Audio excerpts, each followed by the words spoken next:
धुळे सुरत राष्ट्रीय महामार्गावरील कोंडाईबारी घाटाच्या खाली भरधाव वेगात येणारा मालट्रक पलटी झाल्याने चालक जखमी झाल्याची घटना घडली।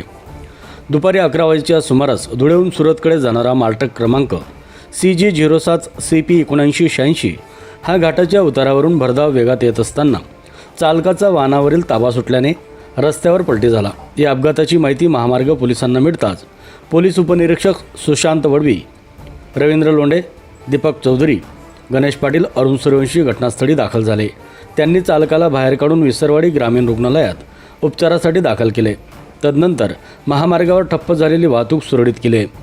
धुळे सुरत महामार्गावर चौपदरीकरण काम सुरू असून रस्ता व्यवस्थित बनवलेला नसल्याने दररोज अपघाताची मालिका सुरू आहे। महामार्ग प्राधिकरणचे अधिकारी लक्ष का देत नाही हा मोठा प्रश्न निर्माण झाला आहे। संजय वाणी, नवापूर लाईव्ह न्यूज, विसरवाडी।